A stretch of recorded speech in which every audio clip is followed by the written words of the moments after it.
మళ్ళీ ఇంకొకసారి చెప్పండి గురుగారు. ఏది అదృశ్యంగా ఉన్నదో అదే ఉమ్, తత్కాలంలో దృశ్యంగా ఉంది అని. అవునండి, అవునండి. ఎవరో చెప్పడం కాదు, మీరు మీ బుద్ధితో ఆలోచన చేయండి. ఏది కరెక్టేనండి అదృశ్యంగా గురుగారు. ఉందో అదే అవును, ఇప్పుడు ఇక్కడ ఎలాగ దృశ్యంగా కనిపిస్తుంది. దృశ్యంగానే దృశ్యంగా కనిపిస్తుంది. సదా ఉండదు, ఉండదు. అదృశ్యంగా సదా ఉంటుంది. దృశ్యంగా తత్కాలంలో మాత్రమే ఉంటుంది. ఓకే అండి, ఓకే అండి. దృశ్యంగా లేదు అంటే దాని అర్థము లేదని కాదు, అదృశ్యంగా ఉంది అని. ఉంది అని. ఓకే. ఉమ్. అప్పుడు మరి కళలో కూడా చూడండి గురువు గారు, ఇప్పుడు కళ అన్నీ అంతే, సృష్టి యావత్తు అంతే, రమతో సహా. ఉమ్, ఇంకా అన్ని కళ అనే మాట ఊరికే ఉపమానంగా చెప్పుకుంటున్నది, ఇది రెండు ఒకటే. ఉమ్, ఇక్కడ ఏది మనకి దృశ్యంగా ఎదురుగుంటా మీకు కనిపిస్తుందో ఉమ్. అది అదృశ్యంగా ఉన్నటువంటి శక్తే. దానికి శక్తి అవునండి. అనే పేరుతో చెప్పుకుంటున్నాం మనం. అది దృశ్యంగా వస్తేనే మనకు అది తెలుస్తుంది ఆ విషయం, లేకపోతే తెలియడం లేదు. ఆ, చిన్న మర్రి విత్తనంలో మహావృక్షము దాగి ఉన్నప్పటికీ అదృశ్యంగా అది తెలియదు, తెలియట్లే. దృశ్యంగా అవునండి, వచ్చినప్పుడు తెలుస్తుంది. తెలుస్తుందండి. కానీ దృశ్యం రావడానికి ముందు బీజ రూపంలో అదృశ్యంగా ఉంది. ఉమ్, ఉమ్, ఉమ్, సకల సృష్టి తన యందు అదృశ్యంగా ఉంది, ఉమ్, దృశ్యమైనప్పుడు మాత్రం తెలుస్తుంది. ఎవరి అవునండి, యందు బీజ రూపంగా ఉందో వారిని మనం దేవుడు అంటున్నాం. అవునండి. దాని యందు ఈ సృష్టి ఒకానొక పరిధిలోనే ఉంది. అది కూడా బీజ రూపంగా ఉన్నాయి, దృశ్యమాత్రంగా ఉన్నాయి, రెండూ కలిపి అది ఆకాశం అంత ఉందనుకుంది. ఏది ఈ ఈ అదృశ్యమైనటువంటి శక్తి. ఉమ్, అందులో ఆకాశం అంటే వద్దులండి, సముద్రం అంత ఉందనుకుందాం అదృశ్యమైనటువంటి శక్తి. ఉమ్. అందులో ఇసుక రేణువంత ఉంది ఈ సృష్టి అంతా కలిపి దాని దగ్గర సృష్టి. చూసుకుంటే. ఉమ్, ఉమ్. అందుకే అప్పుడు కదండి దాని దగ్గర ఈ పంచభూమి మీద. సృష్టి ఉండి లేనిదైపోయినట్టు లెక్క వస్తుంది. అవునండి. అవును. ఉమ్. కాబట్టి ఎంత ఉన్నా దృశ్యంగా అది తత్కాలంలో ఉన్నది, అప్పుడే ఉన్నది, అంతే ఉన్నది. ఎప్పుడూ అదృశ్యంగా సదా ఉంది, బీజ రూపంలో సాక్షాత్తు అది అదృశ్యంగా ఉంటుంది అనమాట అండి. ఉమ్, కాబట్టి అదృశ్యంగా ఉండడానికి ఏది ఆధారమై ఉన్నటువంటిది ఉన్నదో దాన్ని మనం దైవని, ఆత్మని, బ్రహ్మమని ఇత్యాది పేర్లతో చెప్పడం అనేది జరుగుతుంది. అవునండి. మీరు మేల్కొన్న తర్వాత దృశ్యంగా ఉన్నారు, ఉమ్, ఎవరో ఒకరిగా ఉండి మాట్లాడుతున్నారు, మరొకరితో మాట్లాడుతున్నారు, ఇంకొకరు ఉన్నారు మాట్లాడుతున్నారు, మీరున్నారు మాట్లాడుతున్నారు. ఉమ్, ఈ ఇద్దరుండి మాట్లాడుకోవడం వ్యవహారానికి వచ్చి కనిపిస్తున్నప్పటికీ ఉమ్. అదృశ్యంగా ఒక శక్తి వెనకాల ఉంటే ఈ మాటలు జరుగుతున్నాయి. ఆ శక్తి ఒకటే. ఒకటి ఉంది, ఒకటి ఉమ్, అదృశ్యంగా ఏదో శక్తి ఉంటే ఏకంగా ఉండాలి, అదృశ్యంగా ఉండాలి, శక్తి ఉండాలి, ఉంటేనే మాటలో అవునండి. మాట్లాడడం అనేది సంభవిస్తుంది, వినడం అనేది సంభవిస్తుంది, అర్థం చేసుకోవడం అనేది సంభవిస్తుంది. అర్థం చేసుకున్న విషయం బాగుందో బాగోలేదు, అలాగుంది ఇలాగుంది వివరణ అంతా తెలుసుకోవడం జ్ఞానం ఒకటి ఉంది, అదృశ్యంగా అవునండి. శక్తి రూపంలో ఉంది. ఉమ్, ఆ జ్ఞానము పూర్ణంగా ఉంటుంది అక్కడ ఆ సైట్ లో. పూర్ణమైన జ్ఞానమే శక్తిగా ప్రకటన అయినప్పుడు దృశ్యంగా కనిపిస్తుంది, ఉమ్. అదృశ్యంగా జ్ఞానంగా ఉంటుంది సదా. అవునండి, అవునండి గురుగారు. అది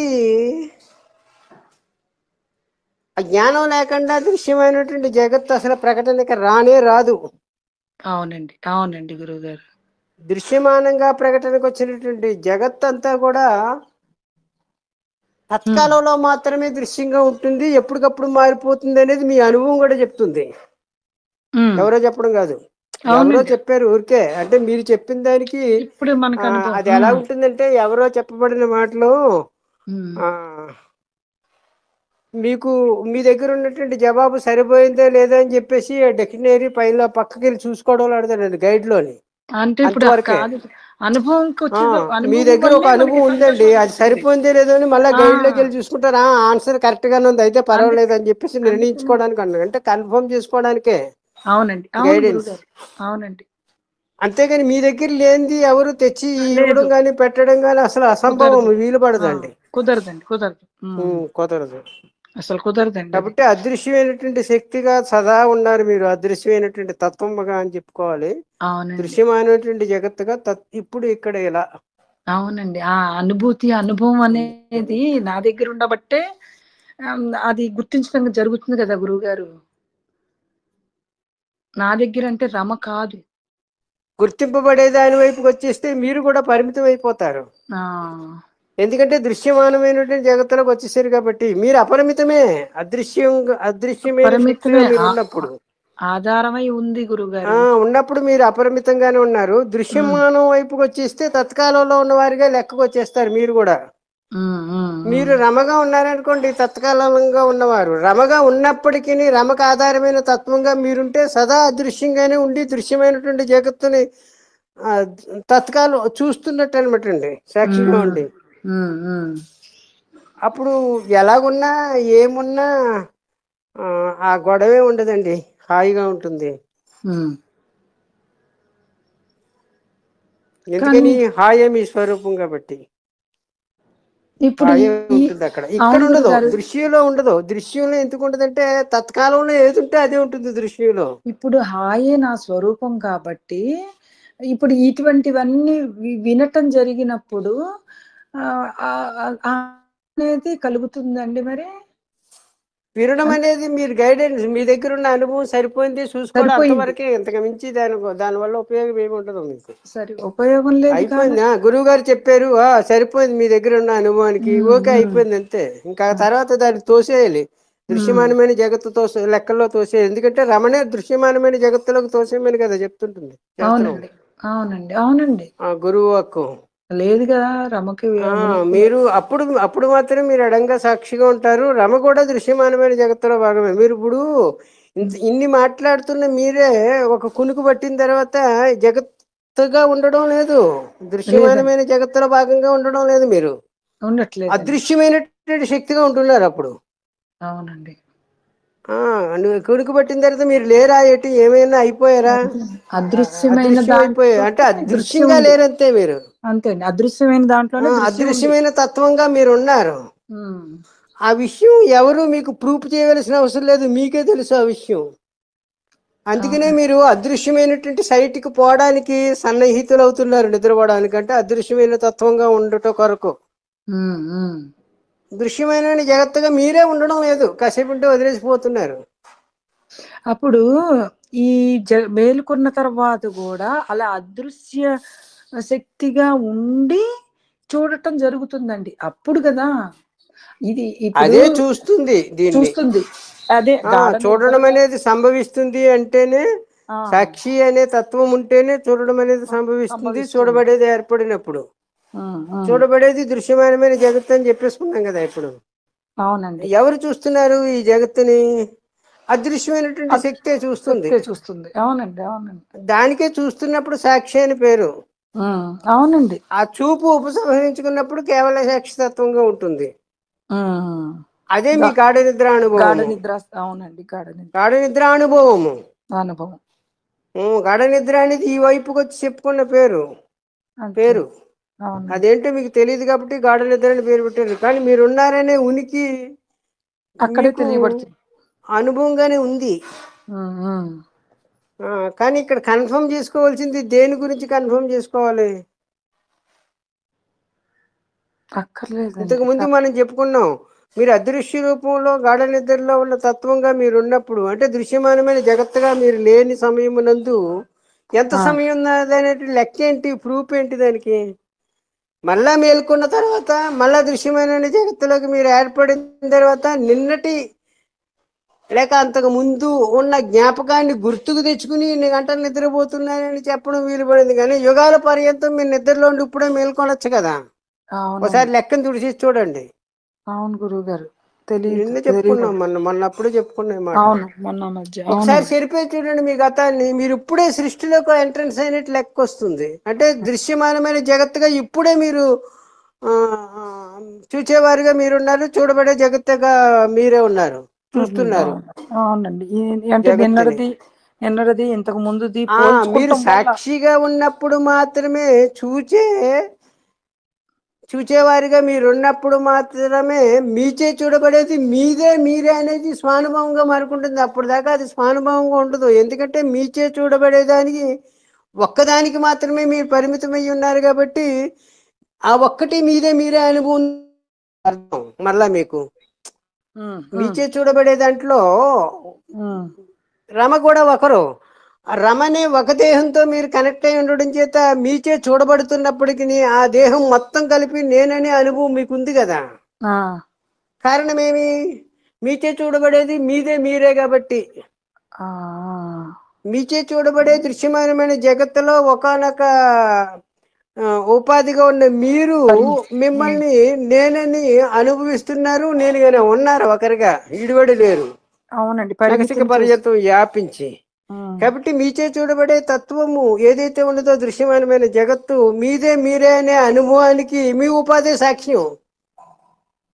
అవునండి, అవునండి మీ గురువుగారు. ఉపాధికి ఎడంగా ఉండి మీరు చూస్తే ఈ ఉమ్, ఉపాధి కూడా దృశ్యమానమైన జగత్తులో భాగమే అని మీరు గుర్తిస్తే మీరు ఉమ్, గుర్తించే వారికి ఉంటారు. ఇది గుర్తింపబడేదిగా ఉంటుంది, ఈ మీచే చూడబడేదిగా ఉంటుంది. మీచే చూడబడేది అంతా కలిపి మీదే మీరే అవుతారు. ఓకే, అవునండి, ఉమ్. అవునండి గురువుగారు. అప్పుడు అది స్వానుభవంగా ఉంటుంది. ఎట్లాగ అంత స్వానుభవంగా ఉంటుందంటే ఇప్పుడు రమని నేనని మీరు సంబోధిస్తూ మధురమంతా నగతిక పర్యంతం వ్యాపించి ఉన్నాననే అనుభవంగా ఎట్లాగైతే ఉన్నారో రమకి ఎడంగా సాక్షిగా కనుక మీరు ఉన్నప్పుడు ఆ ఉండడం అనేది సహజ లక్షణంగా ఉన్నప్పుడు మీచే చూడబడేదంతా మీదే మీరే అనేది స్వానుభవంగా మారుకుంటుంది. ఉమ్, అవునండి గురువుగారు. ఎప్పుడు కూడా కళ్ళు మూసుకుంటే గురువుగారు, మరి ఇది ఏమని చెప్పాలంటే అసలు ఏమీ లేదు. ఈ నా పాత నా శరీరం, నా దేహం ఇవేమి కనపడవు. అసలు ఏంటంటే మొత్తం ఏకం. ఇంకొక విషయము, ఇది మనసుతో దృశ్యమానమైన భ్రమ. జగత్తులోకి రమ గురించి కాదు, మీరు రమ దేవుడి గురించి మాట్లాడినా, రమ గురువు గురించి మాట్లాడినా, లేకపోతే రమ వచ్చిన తర్వాత వచ్చిన దేని గురించి, దేవతా సమూహం గురించి మాట్లాడినా సరే అది రమణ ప్రస్తావించడమే, రమ అంతే యొక్క అస్తిత్వాన్ని అంగీకరించడమే, అంతే రమ గురువుగారు. యొక్క సృష్టిని అంగీకరించడమే లెక్క. అప్పుడు కూడా మీరు సాక్షిగా, సాక్షి నుంచి ఈ వైపుకి వచ్చేసారని అర్థం. ఆ, ఈ విషయాన్ని గుర్తించాలి. అవును, అవును, అవునండి గురువుగారు.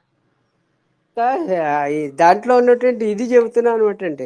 అవును, అవునండి, మీరు కావాలండి. మీరు రమగా అప్పుడు రమగానే ఉండరు. దృశ్యమైన జగత్తులో ఒక భాగంగా ఉండి ఏదో ఒక దాన్ని గుర్తించి నిజమో అబద్ధమో ఏదో ఒకటి చెప్తున్నారు కదా.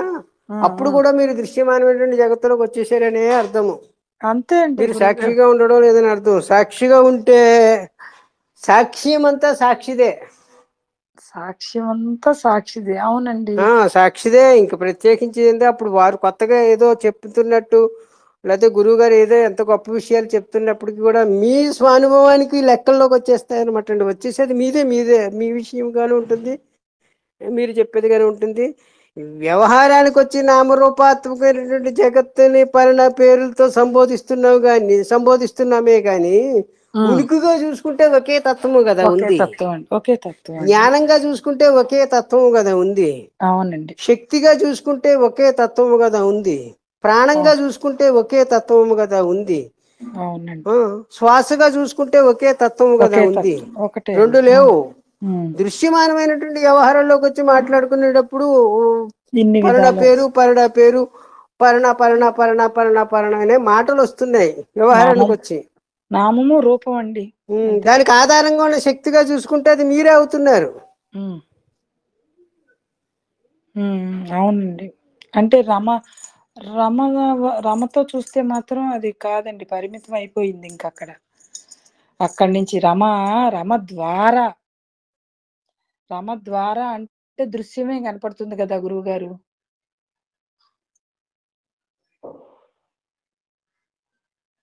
రమతో సహా దృశ్యమే. రమ రమతో ద్వారా సహా కనిపించడం దృశ్యమే. కాదు, రమ అనేది ద్వారాగా ఉండాలి మీకని. అంతే అండి, అవును. ఆ ద్వారా ఇక్కడ ఆ ఉంటేనే మాట ఈ ఎందుకు ప్రపంచం. చెప్తున్నారంటే రమ అనేది మీకు ద్వారాగా ఉండాలి. మీరే అవునండి. ఎవరు మీరుగా ఉన్నారో ఆ మీరే ఈ ద్వారా, ఉమ్, ఈ ఉపాధి ద్వారా ఉమ్, మీరే చూస్తున్నారు. మీ అద్దంలో ప్రతిబింబాన్ని చూసుకున్నట్టుగా ఉమ్, మళ్ళా మాయా దర్పణంలో మీ ఎదుగుంటే అద్దంలో ప్రతిబింబాన్ని వ్యక్తిగా అంటూ చూసుకుంటున్నారు కదా. ఇక్కడ ఉమ్, కూడా అంతే. కాకపోతే అక్కడ వ్యక్తి ఉంటాడు, ఇక్కడ వ్యక్తిగా ఉంటారు మీరు, ఉమ్. చూసే మీరుగా ఉన్నప్పుడు. అవునండి. సాక్షితత్వంగా ఉండి చూస్తూ ఉన్నారు. ఈ ద్వారాతో ఇది మాయాదర్పణం అనమాట అండి. దీని ద్వారా దృశ్యాన్ని చూస్తున్నారు. దీంట్లో చూస్తేనే మీకు దృశ్యం కనిపిస్తుంది. అవునండి. రమ్ముంటేనే దృశ్యం ఉంది. లేతే లేదు. మాయాదర్పణంలో భాగం కదా. ఈ లెన్స్ లో, ఈ కెమెరానే లెన్స్ లోంచి చూస్తేనే జగత్తు కనిపిస్తుంది మీకు. కనపడుతుందండి. అవును. ఏంటండి? బాగుందండి గురుగారు.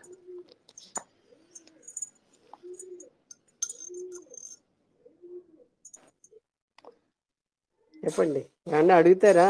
రామగారు, విశాఖరామ గారు, రేఖ గారు.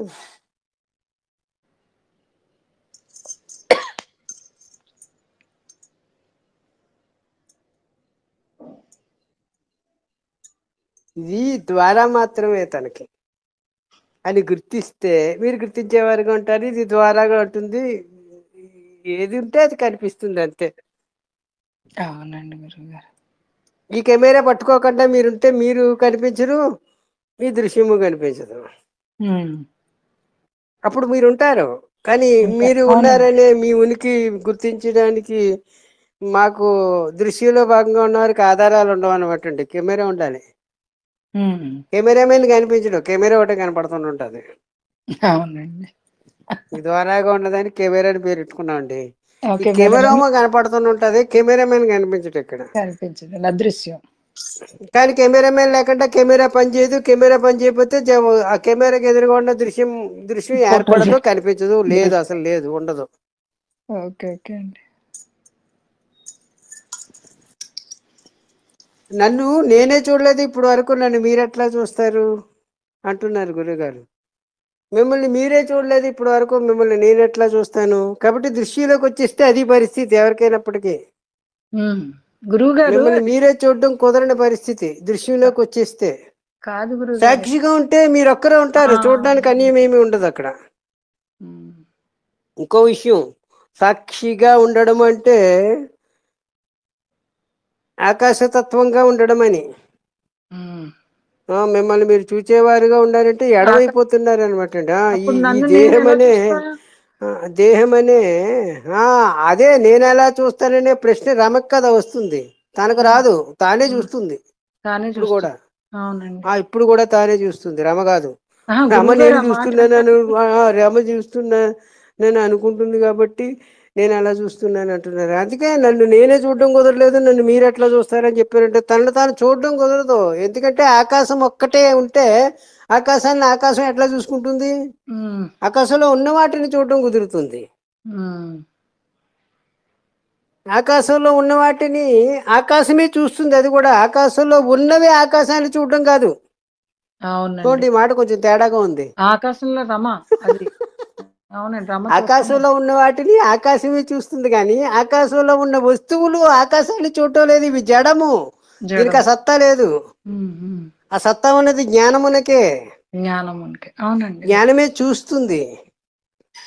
ఆ జ్ఞానం ఉపాధి వరకు పరిమితం చేసి ఉండడం చేత నేను ఉపాధిగా ఉండి చూస్తున్నానని అనుకుంటున్నారు. కాదు, ఉపాధిని వదిలే అని చెప్పేసి చెప్తున్నారు పెద్దలు. ఎనవరా శ్రీనివాసరావు గారు కూడా చెప్పారండి, ఎందుకు ఈ జాండబెత్తుడు చేరిని అంటుకుని ఉంటావు, జ్ఞానమే నీ తత్వము, నీ స్వరూపము, ఈ ఉపాధిని పట్టుకుని ఏలబడతావు ఎందుకు, ఆకాశమైన ఉపాధిని ధరించి ఉంటున్నారు. అవునండి, ఆకాశమే జ్ఞానమే మీ స్వరూపం కాబట్టి ఉపాధి అంటే ఈ ఉపాధి పరిమితం అయిపోతారు. ఉపాధిని వదిలేస్తే ఆకాశమే మీకు ఉపాధి అయిపోతుంది. ప్రత్యేకించి పట్టుకోవాల్సిన అవసరమే లేదు. మీకు ఈ ఉపాధిని వదిలితే మీకు ఉపాధి ఆకాశం అండి. అంతరిక్షమనే ఉపాధిని ధరించి బ్రహ్మమే ఇప్పుడు వ్యవహరిస్తుంది. ఏది శూన్యంగా ఉంది కదా గురువు గారు, అసలు ఇంకేమీ అనిపించదు. ఇంకేమి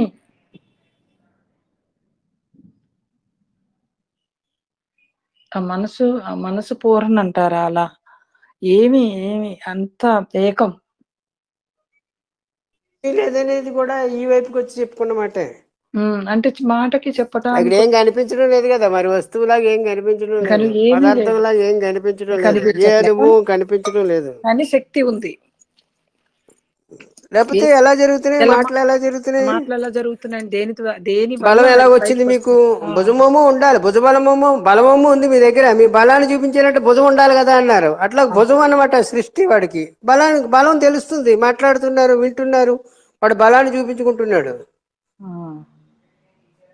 బలము ఉంది మీ దగ్గర, మీరు ప్రకటించాలంటే భుజం ఉండాలి కదా మీకు. అప్పుడు భుజబలము అన్నారు. ఇంత ఉందని చూపించుకోగలిగారు. ఇంత బలం ఉందని మీకు ఎలా తెలిసింది? భుజం ఉన్నప్పుడు. భుజం అనేది వాడి సృష్టి, బలం అనేది వాడి శక్తి, జ్ఞానం అనేది వాడి శక్తులు అనమాట అండి. ఆ శక్తి కలిగిన వాడు. నా శక్తే మహామాయ. ఆ మహామాయ వల్ల నాలో ఈ ప్రపంచం ఉన్నట్లుందని తన బలాన్ని తాను చూపించుకుంటున్నాడు. ఆ మాయ వల్ల భుజం అన్నమాట తనకి. సృష్టి అంతా తన బలమే. చిన్న విత్తనం ఎత్తే అంత మహావృక్షంగా కనిపోవడం ఏంటండి బాబు? చిన్న రేణువే పెద్ద శరీరం అయిపోయి కూర్చోలేదు ఇప్పుడు. అవునండి, ఆశ్చర్యం. ఎక్కడుంది ఈ శరీరం? ఎక్కడి నుంచి సృష్టి అయింది? ఎంత సూక్ష్మమైనటువంటి అణువు దగ్గర నుంచి స్టార్ట్ అయింది సైన్స్ చెప్తుంది. ఇంత ఇంత ఇంత బ్రహ్మాండ ప్రతిదీ అలాగే స్టార్ట్ అవుతుంది. అది కూడా ఎక్కడి నుంచి వచ్చింది? తన దగ్గర నుంచే. తానే అలా మారుకున్నాడు, అలా కనిపిస్తున్నాడు. ఆ విత్తనం కూడా ఎక్కడి నుంచి వచ్చింది? దానిలోంచి, తనలోనే ఉన్నది. తనలో నుంచే. అది నిగూఢంగా ఉన్నప్పుడు తెలియదు, అదృశ్యంగా ఉన్నప్పుడు తెలియదు, దృశ్యంగా ఉన్నప్పుడు మాత్రమే తెలుస్తుంది. దృశ్యం వైపుకి వచ్చేస్తే సమస్య తెగదు. దృశ్యానికి ఎడంగా ఉంటే సమస్య లేదు. అంటే దృశ్యం వైపుకి వచ్చేస్తే సమస్య తెగదు. దృశ్యానికి ఎడంగా ఉంటే సాక్షిగా మీకు సమస్య లేదు. కాదు గురుగారు, అప్పటికప్పుడు ఉపాధిని తీసుకుని రావటం జరుగుతుంది. అంటే దాని గురించి ఏమి ఆలోచన చేసినా మనకు అర్థం కావద్దు. కానీ ఇది కాదని ఉంటే సరిపోతుంది. మళ్ళా ఫైనల్ కి ఇక్కడికి వచ్చి మాట్లాడుకోవాలంటే ఇది కాదని ఉండుట. అప్పుడు అదే మీరు. ఇది రెండు ఆప్షన్స్ ఉన్నాయండి ఇక్కడ మీకు. ఇది కాదని ఉండడం ఒక ఆప్షన్. రెండు ఆప్షన్ ఇది కూడా నేనే అని ఉండుట. అది శరీరంగా ఉంటే ఇది కాదని ఉండాలి, శరీరానికి ఎడంగా ఉంటే ఇది కూడా నేనే అని ఉండాలి. రెండు ఆప్షన్స్ మీవే. రెండు సరిపోతాయి. ఇది ముందు ఇది కాదని గురువు గారు, తర్వాత ఇది కూడా నేనే అన్నది ఇంకా రెండో ఆప్షన్. అది ఇది కూడా మీరే. ఇది కూడా మీరే అంటే ఇది కాదని ఎప్పుడైతే మీరు గుర్తించారో, ఇది కాని తత్వం మీరు ఉండడం అనేది స్వానుభవంగా మరుకుంటుంది. అప్పుడు ఇదెవరు? ఇది కూడా మీరే అనేది రెండో సమాధానం ఇచ్చింది మీకు. మొదట సమాధానం ఇచ్చిందండి ఇది కాదు, ఆ ఊరికే ఇది కాదు అని ఉన్నది ఏదైతే ఉన్నదో అదే మీరనేది మీ స్వానుభవంగా ఉన్నది. మరి ఇదెవరు అనే ప్రశ్నకి సమాధానం ఇది కూడా మీరే. అవునండి, నాలోనే. ఇది కూడా మీరే అంటే మీచే చూడబడేదంతా మీదే మీరే అనేది. ఆ మీరు ఎవరు కాదు, ఏది కాదు, ఒకటిగా ఉన్న తత్వం కాబట్టి ఆ మీ లోపలది అవుతుంది. ఇందాక చెప్పుకున్నాం కదా, సముద్రంలో ఇసుకరేనంత కూడా ఉండదు ఈ సృష్టి అంతా కలిపి. అలాగ ఉంది. అప్పుడు మీలోదే కదా అవుతుంది.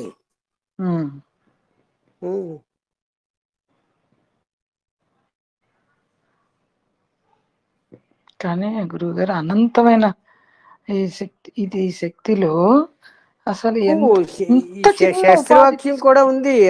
అది అనంతమైనటువంటి తత్వంలో ఒకానొక మూలన మాత్రమే చిత్తాకాశం ఉంది. ఆ చిత్తాకాశంలో ఒకానొక మూలన మాత్రమే భూతాకాశం ఉంది. ఈ భూతాకాశంలో ఒకానొక మూలన మాత్రమే యావత్ సృష్టి ఉందని చెప్పేసి మీకు శాస్త్రవాక్యం కూడా ఉంటది. ఎక్కడో చూసుకోండి ప్రమాణంగా. అవునండి, అవునండి గురువుగారు. గురుగారు చెప్పారు ఒకసారి నాతో చెప్పాను.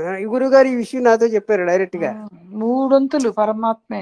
చిత్తాకాశం అని ఏదైతే ఉన్నదో దాని యందు ఒకానొక మూలన మాత్రం ఉందట చిత్తాకాశం అనే తత్వము. ఆ చిత్తాకాశం అనే దాంట్లో ఒకానొక మూలన మాత్రమే ఇప్పుడు మనం భూతాకాశంగా అనుభవించేది ఉంది. ఆ భూతాకాశంలో ఒకానొక మూలన మాత్రమే మన అనుభవంలో ఉన్న సృష్టి అంతా కలిపి ఉంది. టోటల్ గా మన అనుభవం అంటే మానవుని అనుభవంలో ఉన్న సృష్టి అంతా కలిపి ఒకానొక మూలంలోనే ఉంది. ఆ సృష్టిలో మనం ఎంత, మన సూర్య చంద్రగ్రహ నక్షత్రాలు ఎంత, ఆ సృష్టిలో చూసుకుంటే మన భూమి ఎంత, మన భూమిలో మనం ఎంత, అందుకని అంతుంది ఆ వెనకాల ఉన్న తత్వం యొక్క అనంతత్వం. కానీ అంత చిన్నది కూడా ఈ అనంతమైన శక్తిని అనుభవంగా తెచ్చుకుంటున్నాడుగా. సాక్షిగా తెచ్చుకునేదే ఉంది. వాడే సూక్ష్మానికి సూక్ష్మమైనాడు, బ్రహ్మాండానికి బ్రహ్మాండమై ఉన్నాడు, అణువుకు అణువై ఉన్నాడు, బ్రహ్మాండానికి బ్రహ్మాండమై ఉన్నాడు. బ్రహ్మాండమే. తానే కాబట్టి తన అణువులోనే ఉన్నది, ఇది తనలో ఉన్నదే, ఉమ్, తాను చూస్తే ఉన్నదే. తనలో ఉండడం అంటే తనలో సదా దృశ్యంగా ఉండదు, మళ్ళా ఇందాక మాటే అవునండి, అవునండి. తనలో అదృశ్యంగా ఉంటుంది, తాను చూస్తే దృశ్యమానమైన జగత్తుగా ఏర్పడుతుంది. ఈ మైక్ ద్వారా, ఈ కెమెరా ద్వారా చూస్తున్నాడు కాబట్టి ఉమ్, వాడు మాయా దర్పం అనే మాయా కెమెరా అనేటువంటి దాంతో వాడు చూసుకుంటే ఈ మనసు నుంచి సృష్టి పడుతుంది, సృష్టిగా కనిపిస్తుంది అనమాట అండి. చిని మీద ధర మీద ఉత్త తేరా ఉంటుందండి, ఒక లైటింగ్ పడి బొమ్మలుగా కనిపిస్తుంది కదా, ఉమ్, లైట్లు తీసేస్తే అక్కడ బొమ్మలు ఏమి ఉండవండి. ఉమ్. ఆ లైటే అట్లాగనమాట అండి.